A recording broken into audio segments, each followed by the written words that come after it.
ورحمة الله وبركاته.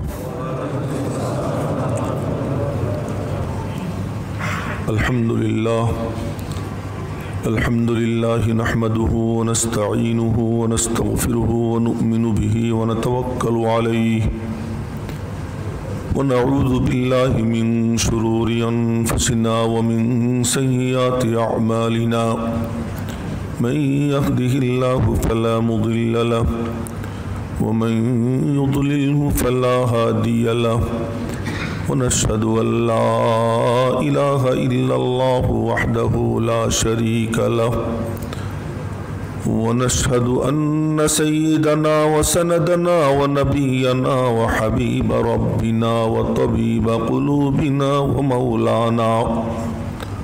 ومولانا محمدا عبده ورسوله صلى الله تعالى عليه وعلى آله وصحبه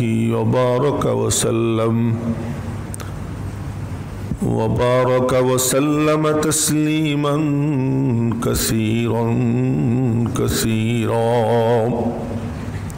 أما بعد فأعوذ بالله من الشيطان الرجيم بسم الله الرحمن الرحيم فإن آمنوا بمثل ما آمنتم به فقد اهتدوا وإن تولوا فإنما هم في شقاق وقال تعالى في مقام آخر إن الذين يغضون أصواتهم عند رسول الله أولئك الذين امتحن الله قلوبهم للتقوى لهم مغفرة وأجر عظيم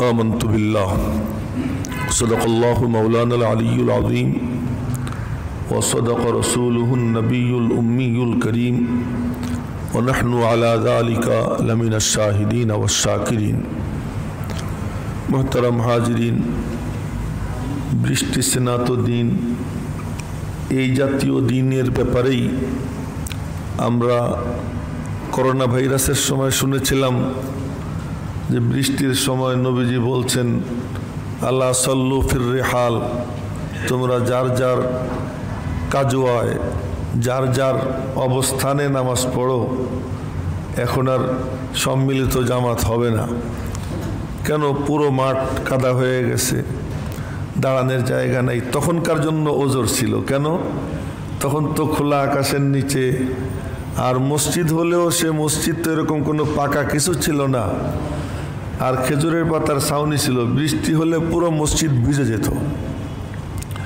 এই তখনকার এই ফরমান ছিল যার যার কাজওয়া হলো উটের পিঠে যেই পালকি বানানো হয় এটাকে কাজওয়া বলা হয় যার যার কাজওয়ায় নামাজ পড়ো না আপনারা মোবাইল মসজিদে ঢোকার আগে নিয়ন্ত্রণ করে আসবেন না মসজিদে আসার পরে মোবাইল বাজবে এরপরে আপনারা মোবাইল নিয়ন্ত্রণ করবেন এই মানসিকতাটাই বাদ দিয়ে দেওয়া দরকার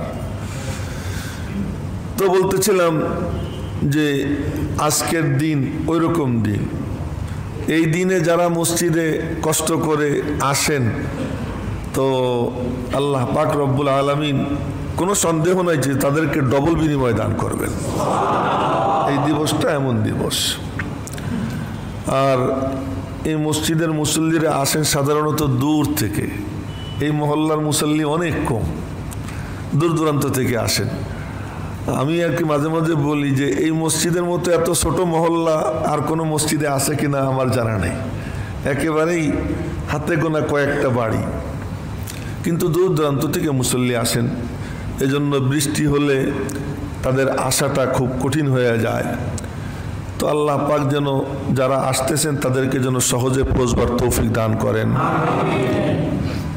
তো যাই হোক আমরা যে আলোচনা শুনতেছিলাম খুবই গুরুত্বপূর্ণ ঈমানের হেফাজতের জন্য আমার নিজের পরকালের জন্য অত্যন্ত গুরুত্বপূর্ণ আলোচনা আমরা শুনতেছিলাম, তা হলো যে সাহাবা ইকরামকে নিয়ে আমরা কেন আলোচনা করব।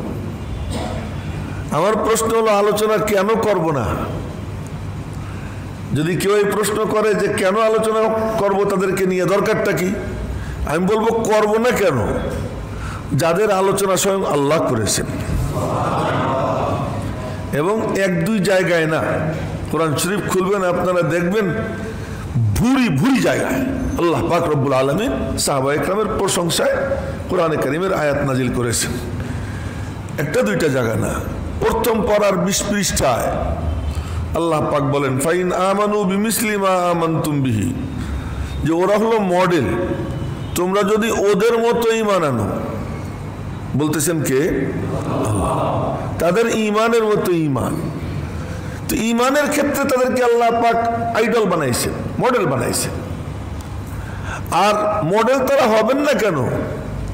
নবীজি যখন ডাক দিছেন, গত শুক্রবারে বলতেছিলাম, নবীজি যখন ডাক দিছেন কেমন পরিস্থিতি ছিল, সেই পরিস্থিতির বর্ণনা আমি গত শুক্রবারে দিয়েছিলাম। ওই পরিস্থিতিতে যারা লব্বাইক বলেছেন নবীজির ডাকে, তারা হলেন সাহাবী। সাহাবী তাদেরকে বলা হয়।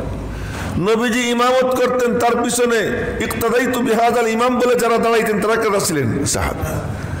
নবীজি যখন যুদ্ধের ময়দানে যাইতেন, তিনি সেনাপতি, বাকিরা সৈনিক, সৈনিকরা কারা ছিলেন? সাহাবী। হ্যাঁ, তাদের থেকেও কিছু ভুল ত্রুটি হয়, তারাও মানুষ, মানুষের ঊর্ধ্বে নন।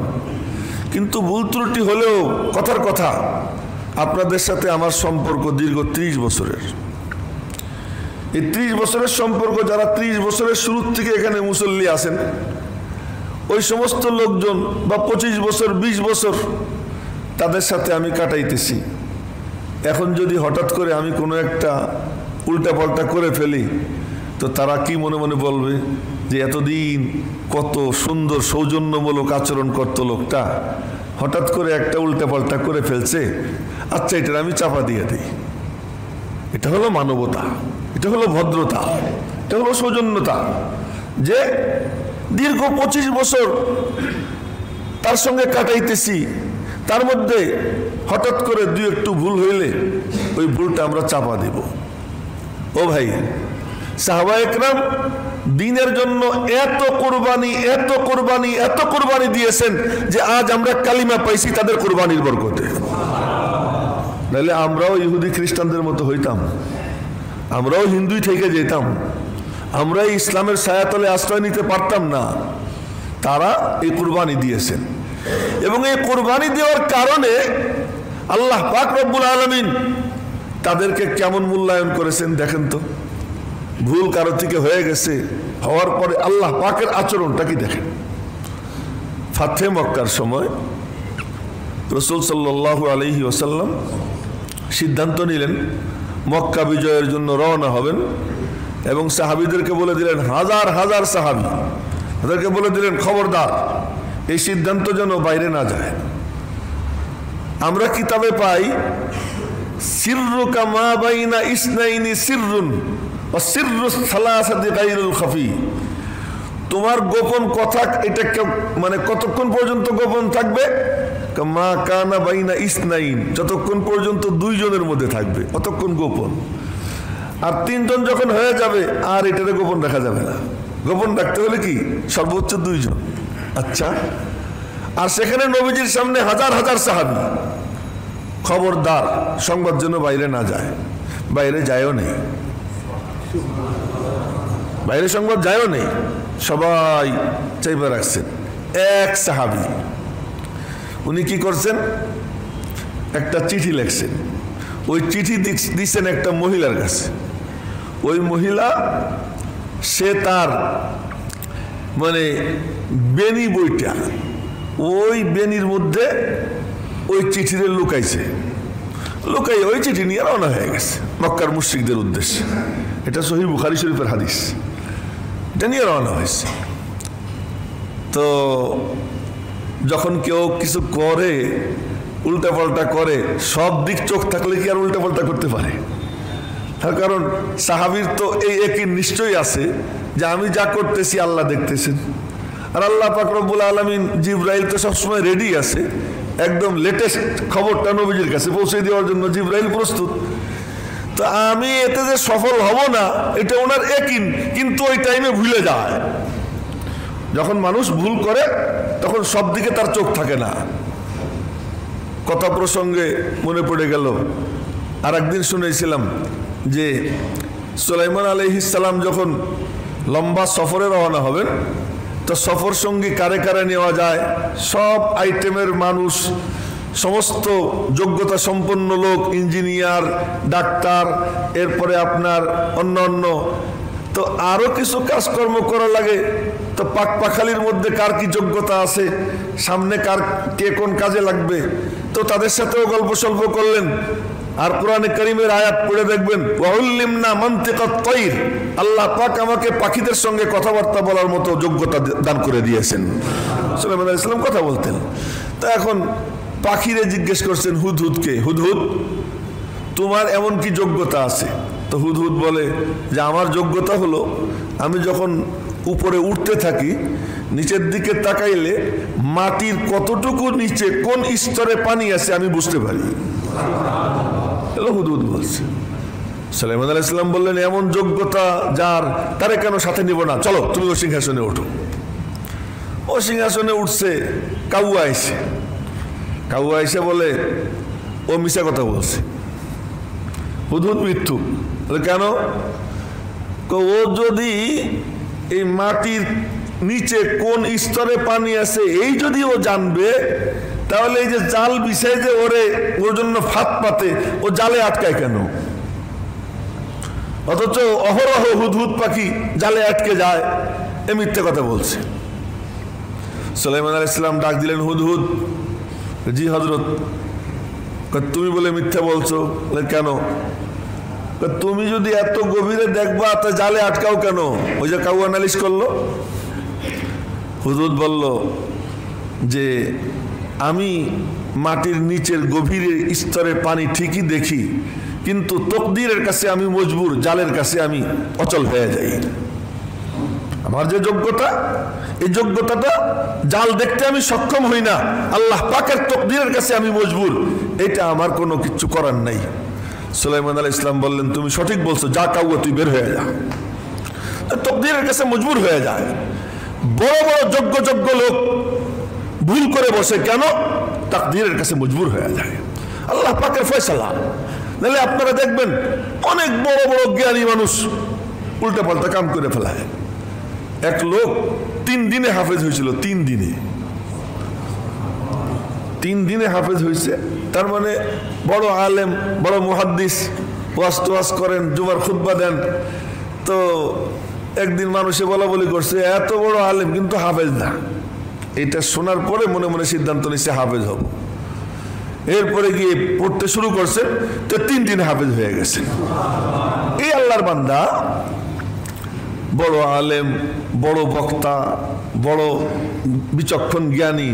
তো একদিন মানুষ বলা বলি করতেছে, বাহ অলরাউন্ডার, সব দিকে যোগ্য, কোনো দিকে তার ঘাটতি নাই। তো মনে মনে একটু ফুলে গেছে, যে আসলেই তো তাই। এক শুক্রবারে জুমার আগে নিজে সাজতেছে, আর এই সাজার জন্য দাড়ি, এই যে আমি কিন্তু এই যে 1 মুঠের কিছু বেশি আছে আমার নিচের দিকে, 1 মুঠের নিচে এইটুকু সাইডে ফেলানোটা উত্তম, এটা উত্তম, সাইডটা সুন্দর করে রাখা। এই জন্য মাসলা বলে রাখলাম, করলে যদি আমি সাইডে সুইটা সুন্দর হয়ে আসি, তা আবার আপনারা বললেন না দেখছো হুজুর আজকে দাড়ি কেটে এসে। এইটা মাসআলা। এবং এই মাসআলা কোন কিতাবে আছে জানেন? মাসআলা হলো ফতোয়ায়ে শামী। ফতোয়ায়ে শামী এটা হানাফি মাযহাবের সবচেয়ে মানে উঁচু ফতোয়ার কিতাব। এই ফতোয়ায়ে শামীর মধ্যে এটা আছে যে 1 মুঠ থেকে অতিরিক্ত, এবং আল্লামা শামী রহমাতুল্লাহ আলাইহি এই কথাও লেখছেন যে 1 মুঠ থেকে দাড়ি যার যত বড় সে তত বড় আহাম্মক। এই কথা উনি বলছেন, এর দরকার নাই, সে মানে সাইটে সুইটা সুন্দর করে রাখবে। তো উনি ওই শুক্রবারে 1 মুঠ থেকে অতিরিক্ত দাড়ি কাটার জন্য এই মুঠ ধইরা কেসি দিয়ে কাটবেন নিচের থেকে, তা না কাইটা কাটছেন উপরের থেকে। ওই বড় বিজ্ঞ উপর থেকে কাটছেন। আজকে তো জামে মসজিদে জুমার খুতবা দেওয়ার জন্য মসজিদের মিম্বরে গিয়ে বসছেন, সবাই দেখে হুজুরের দাড়ি নেই। চতুর্দিক থেকে দুয়োধ্বনি, কি ব্যাপার, হুজুর এটা কি করছেন? তখন বললেন যে এটা আমি একদিন অহংকারে এসে গেছিলাম, আল্লাহ পাক আমারে শাস্তি দিয়ে দিয়েছেন। আমি মনে মনে ভাবতাম আমি খুব বিচক্ষণ, কিন্তু এই আজকে আমার সেই বিচক্ষণতার অহমিকা, এই দর্প আমার চূর্ণ হয়ে গেল, আমি এই করছি। ঘটনা সবার সামনে স্বীকার করলেন। তো বলতেছিলাম যে মানুষ যখন তকদিরের কাছে কোনো কিছুতে মজবুর হয়ে যায় তখন তার কিচ্ছু করার থাকে না। হাতেব ইবনে আবি বালতা রাদিয়াল্লাহু তাআলা আনহু, ওই সাহাবী, উনি এরকম ওই চিঠি লিখতে গিয়া ওনার সমস্ত বুদ্ধি বিলুপ্ত হয়ে গেছে, চিঠি দিয়ে দিছেন। সহিহ বুখারী শরীফের হাদিস, জিবরাইল আসছে, এসে বলতেছে আপনার গোমর তো ফাঁস হয়ে গেল। নবীজিরে বলতেছে যে আপনি যে গোপনে অভিযান চালাবেন এই সংবাদ তো ফাঁস হয়ে যাইতেছে। কি ঘটনা? অমুক মহিলার কাছে এরকম এক চিঠি দিয়ে অমুকে পাঠাইছে, এই চিঠিটা উদ্ধার করেন। তো নবীজি ডাক দিলেন আলী, জি ইয়া রাসূলুল্লাহ, মিকদাদ, জি ইয়া রাসূলুল্লাহ, জুবায়ের, জি ইয়া রাসূলুল্লাহ, মারসাদ গানাবী, জি ইয়া রাসূলুল্লাহ। চারজনকে ডাক দিলেন, চারজনকে ডাক দিলেন। ডাক দিয়ে বললেন যাও, আবু মারসাদ না, আবু মারসাদ আল গানাবী, ভুল হয়ে গেছিল একটু, আবু মারসাদ। যাও চারজন। কোথায়? রওজায়ে খাখ এ যাওয়া। রওজায়ে খাখ, খাখ একটা বাগানের নাম, একটা বাগানের নাম খাখ। ওই খাখ নামক বাগানে যাবা, চালাও ঘোড়া, চালাও, দাও দৌড়। ওই মহিলাকে খাখ নামক বাগানে গিয়ে পাবা। খাখ নামক বাগানে গিয়ে পাবা কেমনে বললেন নবীজি? নবীজির মুখ দিয়ে খাখ বের হয়ে গেছে, এখন ওই বেটি যতই দৌড়া খাখ আর পার হইতে পারবে না। নবীজির মুখ দিয়ে বের হয়ে গেছে যে খাখ নামক বাগানে তারে পাবা। এবার হযরত আলী দিছেন দৌড়, বিরতিহীন দৌড়, খাওয়া নাই, নাওয়া নাই, কিছু নাই। আর রাস্তা কি? এই ডিআইটি রোড। হ্যাঁ, রাস্তাটা কোন রাস্তা? মরুভূমির রাস্তা, উঁচু নিচু, পাহাড় টিলা, এই সব দিয়া দৌড় দিছেন। দৌড়ে গিয়ে ওই মহিলারা ওখানেই পাইছেন। হযরত আলী রাদিয়াল্লাহু তাআলা আনহু হলেন মুখপত্র, আর বাকি সব মানে দর্শক সাথে। তো বললেন চিঠি দে। ওই বেটি চিঠি? কিসের চিঠি? চিঠি দে। আমার কাছে কোনো চিঠি নাই, মা মাই কিতাব, আমার কাছে কোনো চিঠি নাই। আলী রাদিয়াল্লাহু তাআলা আনহু বললেন লা তুখরিজিনাল কিতাব আও লা নুজাররিদান্নাকে, ওই তুই চিঠি দিবি নইলে তোরে ল্যাংটা করব। দিনের ব্যাপারে কোন রকম কোনো নাই, এটা যুদ্ধের ময়দান। হয় চিঠি দিবি নইলে তোরে ল্যাংটা করব। তার কারণ আমার মাহবুব বলছেন চিঠি আছে, চিঠি আছেই আছে। যখন মহিলা দেখছে যে অবস্থা বেগতিক, আসলেই আলী যা বলতেছে সঠিক, তো নিচে হয়েছে এদিকে চুলের এখানে কি করছে, লম্বা চুল, ওই চুলের বেনির মধ্যে চিঠি দিয়া সেইটা আবার কোমরের এখানে গুজে রাখছে। তা নিচে হইয়া ওখান থেকে সেইটা বের করে তারপরে চিঠি দিছে। আলী রাদিয়াল্লাহু তাআলা চিঠি নিয়ে দৌড় দিচ্ছেন, ওই বেটির ওখানে ছেড়ে দিয়েছেন, যা তোরে আমার দরকার নেই। চিঠি নিয়ে দৌড় দিচ্ছেন, নবীজির কাছে চিঠি দিচ্ছেন। নবীজি চিঠি খুলে দেখেন মিন হাতিব ইবনে আবি বালতাহ ইলা উনাসিম মিনাল মুশরিকিন ইউখবিরুহুম বিবাদি খবরি রাসূলিল্লাহি সাল্লাল্লাহু আলাইহি ওয়াসাল্লাম। হাতিব ইবনে আবি বালতাহর পক্ষ থেকে কিছু মুশরিকদের উদ্দেশ্যে এই চিঠি, নবীজির কিছু গোপন রহস্য উন্মোচন করে দেওয়ার উদ্দেশ্যে। পরিষ্কার কথা বলেন, ঈমান নষ্ট হইতে আর কি লাগে? নবীজি নিষেধ করছেন, নবীজি নিষেধ করেছেন, এরপরে নবীজির সেই গোপন রহস্য উন্মোচন করে দেওয়ার জন্য চিঠি পাঠাই দিয়েছেন। তো নবীজি ওই চিঠি হাতে পাইয়া পড়ছেন, পড়ে ডাক দিয়েছেন হাতেব, জি ইয়া রাসূলুল্লাহ, হাজির। নবীজি কিছু বলার আগে বলতেছে আল্লাহি লা তাজাল আলাইয়া ইয়া রাসূলুল্লাহ, হে আল্লাহর রাসূল, আল্লাহর কসম দিয়ে বলতেছি আপনাকে, আপনি আমার ব্যাপারে তাড়াহুড়া করেন না। নবীজি বললেন বলো। পাশে হযরত ওমর বডিগার্ড দাঁড়ানো। ওমর রাদিয়াল্লাহু আনহু দাঁড়ানো। হযরত ওমর বলতেছেন, ইয়া রাসূলুল্লাহ দানি আযরিব উনকা হাযাল মুনাফিক, আপনি আমাকে সুযোগ দিন, আমি ওর কল্লাটা উড়াই দিই।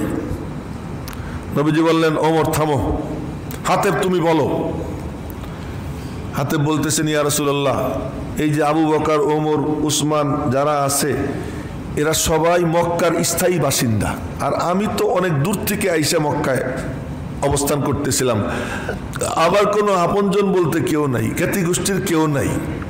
আমার বাচ্চা কাচ্চা ওখানে রয়েছে, আমার বিবি ওখানে রয়েছে। তো ওদের সকলের বাচ্চা কাচ্চার হিফাজতের জন্য আপনজন আছে, কিন্তু আমার তো কোনো আত্মীয় স্বজন নাই। আমি ভাবলাম একটা চিঠি দিয়ে দেই, ওরা আর আমার বাচ্চা কাচ্চার কোনো ক্ষতি করবে না, আমার ছোট ছোট বাচ্চা কাচ্চাগুলোর কোনো ক্ষতি করবে না, ওরা আমার ওদের পক্ষের মনে কইরা, আর আপনার মিশন তো সফল হবেই। সুতরাং আমি মনে মনে বলছি যে আপনার মিশন তো সফল হবেই, তো আমি একটু ফায়দা লুটে নেই, আমার বাচ্চা কাচ্চাগুলো বেঁচে যাক, এই জন্য চিঠিটা পাঠাইছি। আমার মনের মধ্যে কোনো দুর্বিসন্ধি নাই, ইসলামের বিরোধিতা করার মতো কোনো জজবা আমার ভিতরে নাই। হযরত ওমর বলতেছেন, ইয়া রাসূলুল্লাহ, মুনাফিকটার কল্লা উড়াই দেই, অনুমতি দেন। নবীজি বললেন, থামো। দুইবার, তৃতীয়বারে বলছে, নবীজি বলছেন থামো। এরপরে বললেন, সদাকা, হাতেব সত্য বলেছে, ওয়ালা তাকুলু লাহু ইল্লা খায়রা, তার ব্যাপারে তোমরা বিরূপ মন্তব্য করবে না, ভালো মন্তব্য করো। এটা কি নবীজি বলতেছেন না আল্লাহ বলাইতেছেন? কে বলাইতেছেন? আল্লাহ বলাইতেছেন। কি ব্যাপার? জানো, এখন নবীজি বলতেছেন, জানো ও বদর যুদ্ধে অংশগ্রহণ করেছে। লাআল্লাল্লাহ ইত্তালা আলা আহলি বদর, আল্লাহ পাক বদর যুদ্ধে অংশগ্রহণকারীদের সামনে আল্লাহ পাক আত্মপ্রকাশ করেছেন। ইত্তলা মানে আত্মপ্রকাশ। আল্লাহ পাক রব্বুল আলামিন তাদের সামনে তাজাল্লি দিয়েছেন, জালওয়া আফরুজ হয়েছেন, নূর নূরানি সত্তা নিয়ে তাদের সামনে আল্লাহ পাক হাজির হয়েছেন। হাজির হয়ে কি বলেছেন জানোনি? বলে কি বলেছেন? ইমালু মা শিতুম, তোদের যা মনে চায় কর। কে বলে? আল্লাহ। তোদের যা মনে চায় কর, ইমালু মা শিতুম, তোদের যা মনে চায় কর। ফাকাদ ওয়াজাবাত লাকুমুল জান্নাহ ওয়া ফি রিওয়ায়াতিন ফাকাদ গাফারতু লাকুম, তোদের যা মনে চায় কর, তোদেরকে আমি আল্লাহ মাফ করে দিয়েছি, তোদের জন্য জান্নাত ওয়াজিব হয়ে গেছে। ইমালু মা শিতুম ফাকাদ গাফারতু লাকুম। কেন? কাইদিল হাবিবু আতা বিযামবিন আতাত মাহাসিনুহু বিআলফি শাফিইন। কও তো আমার বন্ধু, এটাকে ঘুমায় নাকি? সোজা হও, ঘুমটুমের ভাব রাখবা না, সামনে বসে ঘুমাইতে হলে সাইডে থাকবা, সামনে না। ইদিল হাবিবু আতা বিযামবিন, বন্ধু যখন কোনো অন্যায় করে তার পিছনের ইতিহাস সামনে এসে হাজির হয়ে যায়, এই না সেই বদর যুদ্ধে কেমনে যুদ্ধ করছিল, পেটে খাবার নাই, পরনে ভালো কাপড় নাই, মাথায় লোহার টুপি নাই, গায়ে লোহার বর্ম নাই, লৌহ বর্ম নাই, শিরস্ত্রাণ নাই, তরবারি নাই, তীর নাই, কেবলমাত্র খেজুরের ডাল হাতে। কি হাতে? খেজুরের ডাল হাতে। কি করতে হবে? দ্বীনে ইসলামের হেফাজত করতে হবে, ইসলামের হেফাজত করতে হবে, কোরআনের হেফাজত করতে হবে। তো কি নিয়ে গেছেন? আল্লাহর উপরে ভরসা। আল্লাহ আছে, আমার জীবনটা নিয়ে আইছি, নেও তুমি আমারে কবুল করো। আমার উপরে ভিত্তি করে, আমার জানের উপরে ভিত্তি করে, আমার রক্তের উপর ভিত্তি করে মাওলা তোমার দিন তুমি দুনিয়াতে জিন্দা করে দাও। এই মানসিকতা নিয়ে ময়দানে হাজির হয়েছে। আপনারা জানেন না, 8 খান তরবারি ছিল মাত্র। কয়খান তরবারি? 8 খান তরবারি, 2টা ঘোড়া। 8 খান তরবারি, 2টা ঘোড়া, 70টা উট, আর কাফেরদের 1000 সশস্ত্র, প্রত্যেকের গায়ে লৌহবর্ম, প্রত্যেকের মাথায় লোহার টুপি, শিরস্ত্রাণ, তাদের মাথায় একাধিক অস্ত্র তারা বহন করতেছে, প্রত্যেকের সোয়ারি আছে। আর ওইখানে 305 জন, 313 জন না, যুদ্ধের ময়দানে গেছে 305 জন। বাকি যে 8 জন, এই 8 জন হলো নবীজি বিভিন্ন ডিউটি দিচ্ছেন, তাদেরকে দায়িত্বে নিয়োজিত করছেন। কিন্তু তারা যুদ্ধে আসতে চাইছে। নবীজি বললেন বদর যুদ্ধের অংশ তোমরা পাবা, গনিমতের মালের অংশ তোমরা পাবা, তোমরা এই ডিউটি পালন করো। এই 8 জনকেও বদরি সাহাবী হিসেবে মানে গণা হয়েছে, কিন্তু ময়দানে উপস্থিত ছিল কয়জন? 305 জন। এই 305 জনের মধ্যে আবার 2 জন পিচ্ছি, তাদের কাহিনীও আমি আপনাদেরকে শুনেছি আগে। 2 জন ছোট ছোট, 11, 12, 13 এই বয়স হলো কি ছোট ছোট সাহাবীদের। এই সব ময়দানে নিয়ে নবীজি গেছেন। যাওয়ার আগে কি বলতেছেন? যখন যুদ্ধে যাইতেই হবে তো বললেন তোমরা আমারে পরামর্শ দাও, যাবো কি যাব না। হযরত আবু বকর সিদ্দিক বললেন ইয়া রাসূলুল্লাহ, আল্লাহর উপর ভরসা করে চলেন, আল্লাহ পাক আমাদের সাহায্য করবেন, আমরা আপনার সঙ্গে আসি। নবীজি বললেন আসিরু আলাইয়া, তোমরা আমাকে মশওয়ারা দাও। হযরত ওমর বললেন হ্যাঁ বড় ভাই যা বলছে আমিও তাই বলছি, চলুন। নবীজি বললেন মশওয়ারা দাও।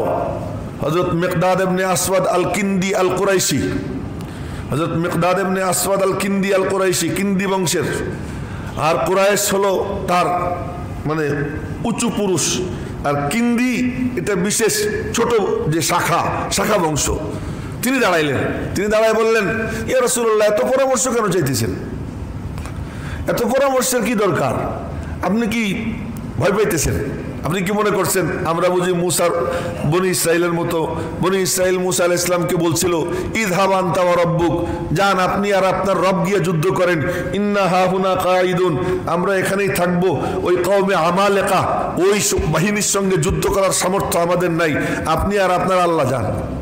বনি ইসরাইলরা মুসা আলাইহিস সালামকে বলছিল। আপনি কি মনে করছেন আমরা তাই বলবো? না না না, আমরা তা বলবো না। আমাদের বক্তব্য শুনেন। কি বক্তব্য? ওয়ালাকিন্না নুকাতিলু আইয়ামিনিকা ওয়ান শিমালিকা ওয়ান আমামিকা ওয়ান খালফিকা ওয়ালাউ আমারতানা আন নারকাবা ইলা বারকিল গিমাদ লারাকিবনা ইলাইহা ওয়ালাউ আমারতানা আন নাখুযাল বাহর লাখুজনাহা। ইয়া রাসূলুল্লাহ, আমরা আপনার ডাইনে থেকে বায়ে থেকে অগ্রে থেকে পশ্চাতে থেকে আমরা আপনার চতুর্দিকে থাইকা আমরা যুদ্ধ করব। আপনি যদি বলেন সমুদ্রে ঝাঁপ দাও, আমরা সমুদ্রে ঝাঁপ দিতেও প্রস্তুত। আপনি যদি বলেন বারকে গিমাদে যাইতে হবে, তাও আমরা যেতে প্রস্তুত। আমরা আপনার সঙ্গে আসি, আমরা আপনার সঙ্গে থাকব, আপনি নিশ্চিন্তে যাত্রা করুন। হযরত মিকদাদ যখন এই কথা বলতেছিলেন, খুশিতে নবীজির প্রতি লোমকূপের গোড়া দিয়ে আনন্দ ঠিকরে বের হতেছিল। নবী তখন এই কথা বলতেছিলেন। অন্যান্য সাহাবীরা বলতেন আরে মিকদাদ তুই এমন কথা বললি, এই কথা যদি আমরা বলতে পারতাম। মানে ওনার মুখ দিয়ে যে কথা বের হয়েছে এটা সকলের মনের কথা ছিল। মিকদাদের বক্তব্য শুই না সবাই খুশি হয়ে গেল। নবীজি বললেন মশওয়ারা দাও। হযরত সাদ ইবনে মুআজ দাঁড়ায় বললেন বুঝছি। এতক্ষণ পর্যন্ত যারা পরামর্শ দিছে সবাই হলো কুরাইশ মুহাজির, আর আনসাররা কেউ কিছু বলে নাই। আপনি আনসারদের কথা শুনতে চাচ্ছেন তাই তো? নবীজি বলে আপনি আনসারদের বক্তব্য শুনতে চাচ্ছেন তো শুনুন, আমরা আপনার হাতে হাত দিয়ে বায়াত হইছি,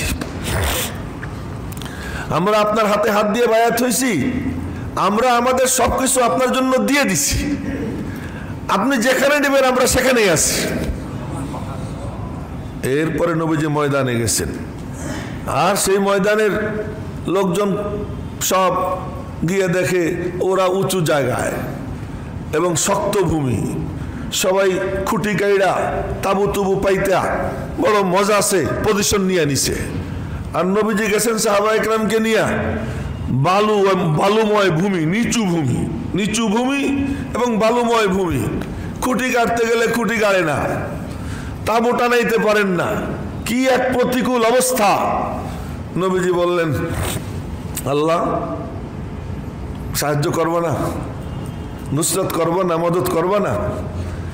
আমার সাহাবীদের পা জমাইয়া দাও, খুঁটি গাড়ার ব্যবস্থা করে দাও। আর আকাশ থেকে ঝপঝপ বৃষ্টি শুরু হয়ে গেছে, তো বৃষ্টি শুরু হয়ে গেছে, বৃষ্টিতে বালুগুলো জমে গেছে, আর উপরের যে শক্ত মাটি এটা কাদা হয়ে গেছে। ওরা এখন হাঁটতে গিয়ে আষাঢ় ফাসার খায়, আর সাহাবা একরাম সুন্দর মতো হাঁটাহাঁটি করেন। তাবু গেড়ে গেছে। এই করে রাত আসছে, সকালবেলা যুদ্ধ হবে। সরকারে দো আলম সাল্লাল্লাহু আলাইহি ওয়াসাল্লাম রহমতুল্লিল আলামিন সাল্লাল্লাহু আলাইহি ওয়াসাল্লাম তিনি দেখলেন যে এই যুদ্ধ তো ওই যুদ্ধ যেই যুদ্ধের উপর নির্ভর করছে দিন দুনিয়াতে থাকবে কি থাকবে না, লা ইলাহা ইল্লাল্লাহ দুনিয়াতে থাকবে কি থাকবে না, মূর্তি পূজা এটা ধ্বংস হবে কি হবে না, এবং আল্লাহ পাকের কদমে সিজদা দুনিয়াতে টিকবে কি টিকবে না, ইয়াউমাল ফুরকান এটা পার্থক্যের দিন, এটা ইয়াউমাল ফসল আজকে ফয়সালার দিন। তো এই জন্য নবীজি তাবু একটা বললেন যে আমার জন্য একটা ঝুপড়ি বানাই দাও। খেজুর পাতার ছাউনি দিয়া ছোট্ট একটা ঝুপড়ি বানাই দিছে, সকলকে যার যার তাবুতে পাঠাই দিয়া নিজে ঝুপড়িতে ঢুকছেন। ঝুপড়িতে ঢুইকা রব্বুল আলামিনের দরবারে দোয়া করতেছেন। হায়রে দোয়া, এই যে দোয়া করতেছেন এক সেকেন্ডও সারা রাত ঘুমান নাই নবীজি, একটু ঘুমান নাই, দুই হাত উঠে দোয়া করতেছেন। আল্লাহ দেখছো কাদেরকে নিয়ে আসছি, এই সাহাবী কারা তাই বলতেছে, দেখছো আল্লাহ কাদেরকে নিয়ে আসছি, ওদের পেটে ভালো খাবার নাই, পরনে ভালো কাপড় নাই, যুদ্ধাস্ত্র নাই, লৌহবর্ম শিরস্ত্রাণ নাই, এই সমস্ত ভাঙ্গাচোরা এগুলোরে নিয়ে আসছি, তো এরাই তো তোমার কদমে সিজদা দেয়, আর তো কেউ সিজদা দেয় না। এরা থাকলে তোমার কদমে সিজদা চলবে, নয়তো সিজদা বন্ধ হয়ে যাবে। তো তুমি কি সিজদাটা জমিনে রাখতে চাও, নাকি সিজদাকে তুমি ধ্বংস করে দিতে চাও? ফয়সালার ভার তোমার উপরে, তুমি ফয়সালা করো। আল্লাহর সাথে নবীজি কথা বলতেছেন। আর তখন মনে হচ্ছিল যে নবীজির মাঝে আল্লাহর মাঝে কোনো পর্দা নাই, কোনো পর্দা নাই, মনে হয় যেন পর্দা সব সরে গেছে। রব্বুল আলামিনের সাথে কথা বলতেছেন, আল্লাহ ওদেরকে কি মাইরে ফেলবা? তো ঠিক আছে মারো, ওদেরকে মারতে চাও মারো, মনে রাখো তোমার কেউ সিজদা দিবে না। নবীজি বলতেছেন কি দাবি, কি দাবি, কি ভাবটা, আল্লাহুম্মা ইন তাহলিক হাযিহিল ইসাবা লাম তুবাত ফিল আরদি কাত্তু, এই মুসলিমের কয়জন যদি ধ্বংস হয়ে যায়, শেষ হয়ে যায়, ধরা পৃষ্ঠে তোমার কেউ কোনোদিন সিজদা দিবে না। তো তুমি ওদেরকে মারবানি, মারতে চাইলে মারো। দোয়া করতেছেন, আর আল্লাহ কোনো কথা কইতেছেন না, দোয়া শুনতেছেন। নবীজির দোয়া শুনতেছেন, আল্লাহ পাক কিছু বলতেছেন না। নবীজি দোয়া করতে করতে করতে করতে করতে ভোর হয়ে গেছে, ভোর হয়ে গেছে। নবীজির কান্নার আওয়াজ তাবুত থেকে বের হয়ে সাহাবা একরামের কানে যাইতেছে। নবীজির কান্নার আওয়াজ। এই সমালোচনা করব কাদের? ওই সময়ে নবীজির সঙ্গে যারা ছিলেন তারা হলেন সাহাবী, তারা হলেন সাহাবী। তো নবীজি দোয়া করতেছেন, দোয়া করতে করতে ভোর। এমন সময় নবীজির কান্নার আওয়াজ বাহিরে গেছে। সিদ্দিক আকবর আবু বকর রাদিয়াল্লাহু তাআলা আনহু, তার আর সহ্য হয় না যে নবীজি এত কান্দেন কেন, কি দরকার এত কান্দার? আল্লাহ পাক তো নিশ্চয়ই তার দোয়া কবুল করছেন, তো আমি ভিতরে ঢুকে যাই, আর কারো ভিতরে ঢোকার অধিকার নাই।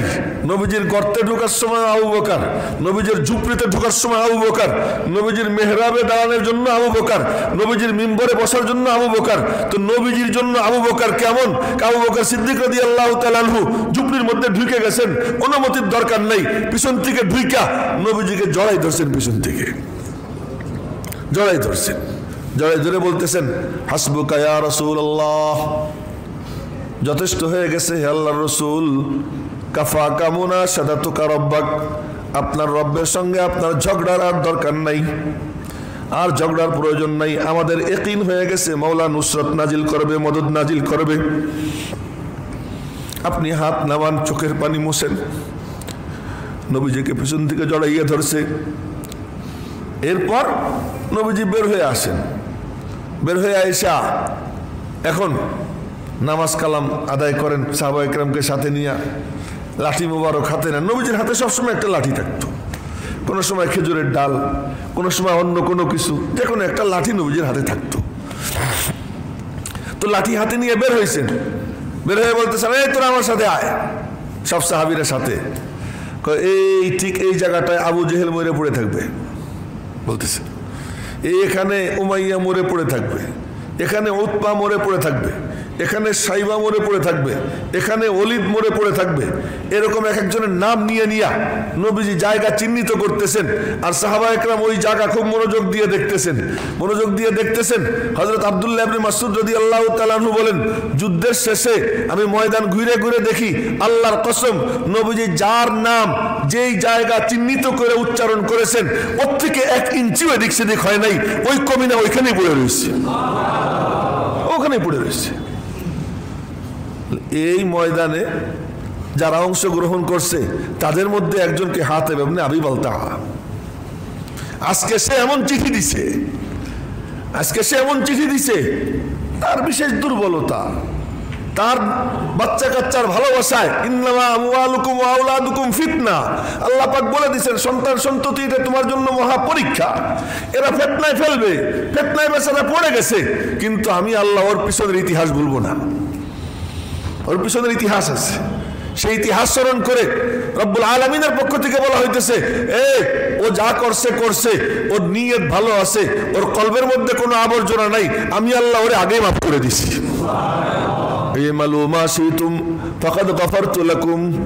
তোর যা মনে চায় কর, আমি আল্লাহ তোরে ক্ষমা করে দিয়েছি। ও মেরে মোহতারম ভাইও, আল্লাহ ক্ষমা করেন কিন্তু তুমি ক্ষমা করতে রাজি না। আল্লাহ ক্ষমা করেন, তুমি ক্ষমা করতে রাজি না। আল্লাহ বলেন ঠিক আছে, তুমি বলো না ঠিক নাই, তা তুমি কি আলাদা খোদা হয়ে গেলানি? তুমি আল্লাহ হয়ে গেলা, খোদার খোদাইত্বকে তুমি চ্যালেঞ্জ করো। খবরদার। সাহাবা একরামের আলোচনা কেন করি? এই জন্য করি যে আমার নিজের ঈমানটা পরিষ্কার রাখা দরকার, আমার ঈমানের মধ্যে যেন ঝামেলা না আসে। ইতিহাস বলে ইতিহাসে আছে অমুকে এই করছে, তমুকে এই করছে, আরে ওই ইতিহাস তো মানুষে লেখছে। আর কোরআনে কারিমে যে ইতিহাস আল্লাহ পাক রব্বুল আলামিনের কুদরতি জুবানের কথা, আমি কি ওই ইতিহাস দিয়ে কোরআন শরীফের আয়াত ঠিক রাখবো যে ওই আয়াত ওই ইতিহাসের দৃষ্টিকোণ থেকে কোরআনে কারিমের ব্যাখ্যা করব, না কোরআনে কারিমের দৃষ্টিকোণে ইতিহাস সত্যকে মিথ্যা ফয়সালা করব? আপনাদের উপরে ফয়সালার ভাগ দিয়ে দিলাম। আমি তো আমার মওলা পাকের কালামকে আমি সবার উপরে রাখবো। যে আল্লাহ পাক বলেছেন, কি বলেছেন? আমি আল্লাহ ওদের পরীক্ষা নিরীক্ষা নিয়ে আমি আল্লাহ ওদেরকে মানে পরীক্ষায় কামিয়াব, ওদের জন্য জান্নাতের ঘোষণা আমি আল্লাহ দিয়ে দিলাম। ও ভাই, আমাদের সমাজের বড় রোগ কি রোগ? যে একটা লোক আজ আমার মাথার মুকুট না, আপনারা দেখবেন মানে আমাদের এই দিনের লাইনের কথা বলতেছি, যে অমুক ব্যক্তি বাংলাদেশ মানে উনি, তার হুকুমে দেশ চলবে, এই বড় বড় হুজুরদের মুখের কথা। কিন্তু কয়েকদিন পরে ওই বুড়া হুজুর, ওনার কোনো ভুল টুল হয়ে গেছে, এখন কয় কি একদম সম্পূর্ণ উল্টে কথা, কি যে উনি একেবারে পায়ের নিচে পড়ে গেছে। আরে একসময় তুমি মাথার উপরে উঠাও, আবার তুমি পায়ের নিচে ফেলাও, এ কোন খেলা, এ কোন তামাশা? একটা লোক দীর্ঘ 70, 80, 90 বছর পর্যন্ত দিনের খেদমত করলো, 90 বছর পরে বার্ধক্যজনিত কারণে তার থেকে ভুল ভ্রান্তি হয়ে যেতেছে। আমার বলতে হবে এই লোকটার 90 বছরের ইতিহাস আমার সামনে, 95 বছরের ইতিহাস আমার সামনে, আজ তার থেকে কিছু ভুল হয়ে গেছে। ভুল হয়ে গেলেও ভুল তো মানুষেরই হয়। আমি এর পিছনের কথা মনে করবো, এটা ইসলামের মেজাজ, দ্বীনের মেজাজ এটা। আপনারা দেখেন কোরআনে কারিমে কেউ যখন কখন কোনো কারনামা ইসলামের জন্য ওইরকম কোনো বড় অবদান রেখেছে, আল্লাহ পাক তাদের কেমন মূল্যায়ন করেছেন। কোরআন শরীফ খুলে দেখেন, লাকাদ রাদিয়াল্লাহু আনিল মুমিনিন ইয ইউবাইউনাকা তাহতাশ শাজারা ফালিমা মা ফি কুলুবিহিম ফাআনজালাস সাকিনাতা আলাইহিম ওয়া আসাবাহুম ফাতহান করিবা। নবীজি বাবলা গাছে হেলান দিয়ে বসে রয়েছেন। বাবলা গাছ ছিলেন তো আপনারা? বাবলা গাছে হেলান দিয়ে বসা। উসমান গনি রাদিয়াল্লাহু তাআলা আনহু তাকে মক্কা মুআজ্জমায় পাঠাইছেন, যাও ওদের সঙ্গে আলোচনা করো, কোনো একটা সমাধান বের করা যায় কিনা। খবর রটনা হয়ে গেল, ইন্না উসমানা কাদ কুতিলা, উসমান গনিকে হত্যা করা হয়েছে। সরকারে দো আলমের কানে খবর আসছে। নবীজি গায়েব জানেন যে আহম্মকরা বলে। নবীজি হুদাইবিয়ায় বসা, হুদাইবিয়ার থেকে মক্কার কতটুক দূর। উসমান গনি নিহত হয়েছেন, ওনাকে শহীদ করে দেওয়া হয়েছে, এই খবর নবীজির কাছে আসে। নবীজি কিচ্ছু জানেন না। উসমান গনি হয়তো শহীদ হয়ে গেছেন অথবা বেঁচে আছেন, আমি জানি না। তো কি করা যায়? আসো। বাবলা গাছের নিচে বসে হাত পাচ্ছেন, দাও আমার হাতে হাত দাও, বায়াত হও। এক একজন যায়, নবীজির হাতে বায়াত হয়। 1400 সাহাবী উপস্থিত, এক একজন যায় বায়াত হয়, এক একজন যায় বায়াত হয়। এরপরে সকলের বায়াতের শেষে নবীজি বলতেছেন, উসমান বেঁচে আছে নাকি উসমান শহীদ হয়েছে জানি না। যদি উসমান বেঁচে থেকে থাকে, যদি উসমান থেকে থাকে, তাহলে উসমানের বায়াতটাও হতে হবে। এই যে দেখো, উসমানের জন্য আমি আমার হাত দিয়ে দিলাম, বলতেছি উসমানের জন্য আমার হাত দিয়ে দিলাম। তো এই হাত দিয়া নবীজি বললেন যে উসমানের পক্ষ থেকে এই যে বায়াত হচ্ছে, হাতের উপরে হাত রাখলেন, নিজের হাতের উপরে, বাম হাতের উপরে ডান হাত রাখলেন, আর ডান হাত দেখাইয়া বললেন হাযিহি ইয়াদু উসমান, এটা উসমানের হাত। হাত রাখলেন, রাখার পরে বায়াত হবেন। এমন সময় জিবরাইল এসে বলে কি যে আপনার হাতের উপরে আল্লাহ পাক তার হাত রেখে দিয়েছেন। ইয়াদুল্লাহি ফাওকা আইদিহিম, আল্লাহর হাত তাদের হাতের উপরে। যে হাতগুলোর সঙ্গে আল্লাহর হাত মিশে যায়, ভালো করে মনে রাখবেন, যে হাতগুলোর সঙ্গে আল্লাহ পাকের হাত মিশে যায়, ওই হাত কেমন দামি হাত হয়ে যায়।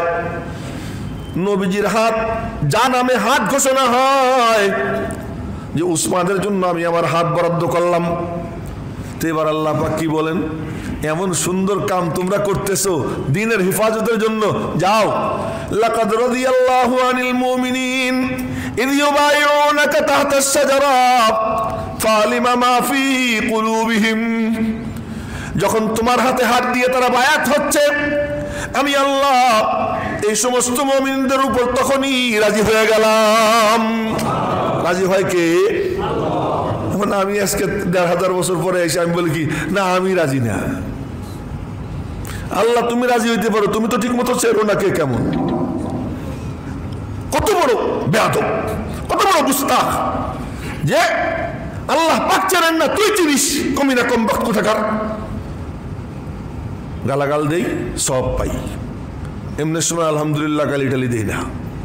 এইসব জায়গায় আসলে গালি দেই। কেন গালি দেই? আমার আল্লাহর মহব্বতে গালি দিই, আমার আল্লাহর মহব্বতে গালি দিই।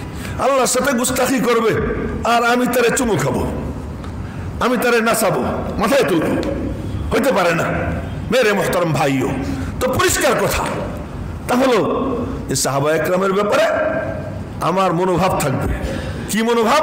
আল্লাহ পাক তাদের উপরে সন্তুষ্ট, আল্লাহ তাদেরকে ক্ষমা করে দিয়েছেন, আল্লাহ তাদের জন্য জান্নাত ঘোষণা করে দিয়েছেন, আল্লাহ পাক তাদেরকে আমাদের জন্য মডেল বানাই দিয়েছেন। সুতরাং তারা নবীজির সঙ্গী সাথী, আর সেই সঙ্গী সাথীদেরকে আমরা ভালোবাসবো। এই ভালোবাসা আমাদের ঈমানের অংশ। তাদেরকে আমরা ভক্তি শ্রদ্ধা করবো অন্তর থেকে, এটা আমার ঈমানের অংশ। সুতরাং হযরত মুআবিয়া রাদিয়াল্লাহু তাআলা আনহু কে? ওই সাহাবীদের এক সাহাবী। সুতরাং তারে নিয়ে কোনো কটূক্তি যে করে, সে আমার দৃষ্টিতে আমি তাকে কাফের মনে করব। পরিষ্কার কথা। কেন? হযরত মুআবিয়া রাদিয়াল্লাহু আনহুকে আজে বাজে কথা বলা, কোরআনে কারীমের আয়াতগুলোকে অস্বীকার করা। আল্লাহ পাকের আয়াতগুলোকে আগে অস্বীকার কর, পরে সাহাবীদের সমালোচনা কর। সাহাবীদের সমালোচনা করার আগে কোরআন শরীফকে অস্বীকার করতে হবে। আর কোরআন শরীফের একটা জের জবর নুক্তা কেউ যদি অস্বীকার করে, সে কাফের। সুতরাং আমি কেন অত গোজামিল দেওয়া কথা বলতে যাব? গোজামিল দেওয়া কথা বলার সময় নেই। তার কারণ তোমরা স্বাধীন হয়ে যাবা, তোমাদের যার যা মনে চায় আমার নবীর সাহাবীদেরকে নিয়ে মন্তব্য করবা, আর আমি বইসে বইসে আঙ্গুল চুষবো, তা হতে পারে না। আমার নবীর সাহাবীদের সামনে কেউ যদি কোনো গুস্তাখি করে, তো তার ব্যাপারে আমি চূড়ান্ত কথাই বলবো, তাকে কোনো ছাড় দেব না। এই যে 2-3 জুমা যে আলোচনা করলাম, আমরা কি সাহাবা একরাম সম্পর্কে কেমন আমাদের আকীদা বিশ্বাস পোষণ করা দরকার, কেমন মনোভাব রাখা দরকার, আমি আপনাদেরকে বোঝানোর চেষ্টা করেছি। জানি না সফল হয়েছে কিনা। শুধু এতটুকু বলবো, গো নালা নারাসা হো না হো আহ মে আসর মাইনে দরগুজার নাকি জু মুঝসে হো সাকা। আমার পক্ষে যতটুকু সম্ভব আমি বলেছি। আল্লাহ পাক রব্বুল আলামিন যেন আমাদের সিনা সাহাবা একরামের আজমত মোহাব্বত দিয়ে যেন পরিপূর্ণ করে দেন, এবং এটা কিয়ামতের দিন আমার আপনার জন্য নাজাতের ওসিলা হবে। আপনারা দান বাক্স চালাইয়া দেন, এটা কিয়ামতের দিন নাজাতের ওসিলা হবে। আরে সেদিন কেমন দিন না, সেদিন কেমন দিন। আল্লাহ পাক নাম ধরে ধরে বলবেন, যা তুই জান্নাতে যা। সাহাবীদের নাম ধরে ধরে বলবেন, নাম ধরে ধরে বলবেন, যা তুই জান্নাতে যা, যা তুই জান্নাতে যা। আবু বকর সিদ্দিককে ডাক দিয়ে বলবেন, তুই একটু দাঁড়া। কেন? আমার দোস্ত তোর ঋণ শোধ করে নাই, আজকে তোর ঋণ আমি আল্লাহ নিজে শোধ করবো, দাঁড়াতে। এই দল, এই দল, আমি তাদেরকে ভালোবাসবো, আমি তাদের সাথে থাকবো, আমি তাদের হয়ে কথা বলবো, আমার জিহ্বা চালাবো, আমার মেধা চালাবো, আমি তাদের পক্ষে। আল্লাহ পাক ওই মেধাকে নুরানি বানাই দিবেন, আল্লাহ পাক ওই জিহ্বাকে নুরানি বানাইয়ে দিবেন। আমার মনে আছে একদিন, আজ থেকে বহু বছর আগে, এই মিম্বরে বৈশা সাহাবা একরামের শান বয়ান করতেছিলাম। তো এরপরে উপরে গিয়ে বসি, তো বসছি, আজ থেকে প্রায় 14-15 বছর আগের কথা বলতেছি। বসছি তো, বসার পরে তো এই চিল্লাচিল্লি করার পরে কিন্তু একটু খিদে লাগে। কিন্তু ওই দিন খিদে তো লাগতেছে, কিন্তু খাইতে মন চাইতেছে না। আমি দেখি আমার মুখের ভিতরে খালি ঘ্রাণ আর ঘ্রাণ। আমার ওই দিনের কথা আমি ভুলতে পারবো না, এই খালি ঘ্রাণ। তখন বুঝলাম, এবং অনেকক্ষণ পর্যন্ত খাইনি, শুধু ওই ঘ্রাণটা বাকি থাকুক। কেন? সাহাবা একরাম তারা নুরানি জামাত, তারা নুরানি জামাত। তাদের ব্যাপারে আমি আপনি যতটুকু পারি তাদের পক্ষ হয়ে কথা বলবো। আল্লাহ পাক আমাদেরকে কথাগুলো বুঝবার, আমল করবার তৌফিক দান করেন। আল্লাহ পাক যেন আমাদেরকে সাহাবা একরামের সঙ্গে কিয়ামতের দিন হাসর করবার তৌফিক দান করেন। তার কারণ আপনাদেরকে ওই হাদিস শুনে যে এক সাহাবী আসছে, আইসা বলে, ইয়া রাসূলুল্লাহ মাতাসা, কিয়ামত কবে হবে? নবীজি বললেন, কিয়ামত কিয়ামত চিল্লা চিল্লি করতেছো, বগর বগর করতেছো, ওমা আদাত্তালাহা, কিয়ামতের জন্য কোনো প্রস্তুতি আসেনি তোমার? কিছু মাল সামানা সংগ্রহ করছো নি? তো আমার দিকে দেখেন, 2 তালা 3 তালা, তারা তো দেখতে পারবে না, মানে সে হতভম্ব হয়ে গেছে, একটু মানে তার কথাবার্তা আটকে গেছে। কতক্ষণ দাঁড়াই থেকে তারপরে বলে কি, না না না, কোনো পুঁজি টুজি নাই। মা আদাতুলাহা মিন কাসীরি সালাতিন ওয়ালা সিয়ামিন ওয়ালা সাদাকাতিন ওয়ালা যাকাতিন ওয়ালাকিন্নী উহিব্বুল্লাহ ওয়া রাসূলহু। আমি বেশি নামাজ, বেশি রোজা, বেশি সদকা, বেশি যাকাত, এই সমস্ত নফল টফল আমার নাই, কিন্তু আমি আপনারে, আল্লাহরে আর আপনারে ভালোবাসি। ওয়ালাকিন্নী উহিব্বুল্লাহ ওয়া রাসূলহু। নবীজি বললেন, তাই? জি ইয়া রাসূলুল্লাহ, আল মারউ মা মান আহাব্বা ওয়া আনতা মা মান আহবাবতা। যে যাকে ভালোবাসে তার সঙ্গে তার হাসর হবে, তুই যারে ভালোবাসিস তার সঙ্গে তোর হাসর হবে, মানে আমার সঙ্গে তোর হাসর হবে। তো যার সাথে যার মোহাব্বত তার সাথে তার কিয়ামত। যে যাকে ভালোবাসবে তার সঙ্গে তার হাসর হবে। যারা সাহাবা ইকরামকে ভালোবাসবে আল্লাহ পাক তাদের হাসর সাহাবা ইকরামের সঙ্গে করে দিবেন, নবীজির হাদিস যদি সত্য হয়। সুতরাং আমরা সাহাবা ইকরামকে ভালোবাসবো তো ইনশাআল্লাহ, অন্তর থেকে ভালোবাসবো তো ইনশাআল্লাহ, এবং তাদের দুশ্মন যারে পাবো তারে আমরা ঘৃণা করব, তাদের সমালোচনাকারী যারা তাদেরকে ঘৃণা করব, তাদেরকে ঘৃণা করে প্রত্যাখ্যান করব। আল্লাহ পাক আমাদেরকে বুঝবার, আমল করবার তৌফিক দান করেন। যাদের সুন্নাত বাকি আছে কাবরাল জুমা